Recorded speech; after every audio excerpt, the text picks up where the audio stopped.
Champions ట్రోఫీలో భారత బౌలర్లు దూకుడు చూపిస్తున్నారు. సూపర్ ఫామ్ను కొనసాగిస్తున్నారు. బుమ్రా లేకపోయినా ఆ ఇంపాక్ట్ కనిపించకుండా చూస్తున్నారు. తొలి మ్యాచ్లో బంగ్లాదేశ్ను ఆడుకున్న భారత బౌలర్లు రెండో మ్యాచ్లోనూ అంచనాలకు తగినట్టే రాణించారు. 17 ఎక్స్ట్రాలు ఇచ్చినప్పటికీ ఓవరాల్గా ఆకట్టుకున్నారు.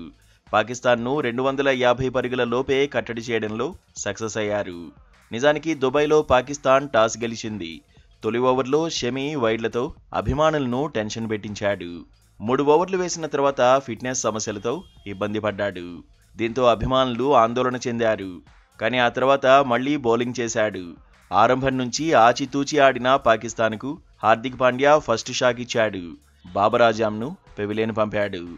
ఆ తర్వాత కళ్లు చెదిరే ఫీల్డింగ్తో ఇమాముల్ హక్ను అక్షర్ అవుట్ చేశాడు. ఈ దశలో సౌద్ షకీల్, రిజ్వాన్ నిలకడగా ఆడారు.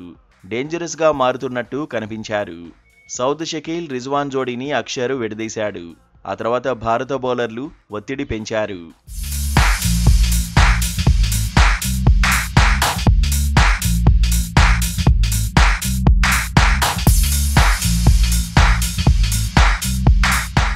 రెగ్యులర్గా వికెట్లు తీశారు.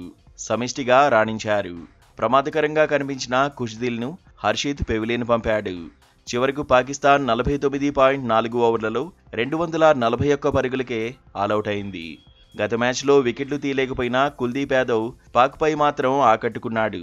9 ఓవర్లలో 44 పరుగులు మాత్రమే ఇచ్చి 3 వికెట్లు సొంతం చేసుకున్నాడు. హార్దిక్ పాండ్యా కీలక దశలో వికెట్లు తీశాడు. 8 ఓవర్లలో 31 పరుగులు మాత్రమే ఇచ్చాడు. గత మ్యాచ్లో ఒక్క వికెట్ కూడా సాధించలేకపోయిన రవీంద్ర జడేజా ఈసారి మాత్రం తన ఖాతాలో 1 వికెట్ తీసుకున్నాడు. 7 ఓవర్లలో 40 పరుగులు ఇచ్చాడు. అక్షర్ పటేల్ 10 ఓవర్లలో 49 పరుగులిచ్చి 1 వికెట్ దక్కించుకున్నాడు. హర్షిత్ రాణా 7.4 ఓవర్లు బౌలింగ్ చేశాడు. 30 పరుగులు ఇచ్చాడు. 1 వికెట్ సొంతం చేసుకున్నాడు. గత మ్యాచ్లో 5 వికెట్లు తీసిన షమి ఈసారి వికెట్ల రేసులో వెనకబడ్డాడు. 8 ఓవర్లు వేసిన షమి 43 పరుగులు ఇచ్చాడు.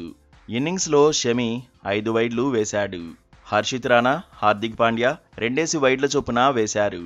పాక్తో మ్యాచ్తో పాండ్యా 1 రికార్డును తన ఖాతాలో వేసుకున్నాడు. అంతర్జాతీయ క్రికెట్లో 200 వికెట్లు తీసిన బౌలర్గా నిలిచాడు. వన్డేల్లో 89 వికెట్లు తీసిన పాండ్యా టెస్టుల్లో 17 వికెట్లు, టీ20ల్లో 94 వికెట్లు సాధించాడు. ఓవరాల్గా ఛాంపియన్స్ ట్రోఫీలో భారత బౌలర్ల ప్రదర్శన మెరుగ్గానే ఉందని ఎక్స్పర్ట్స్ చెబుతున్నారు.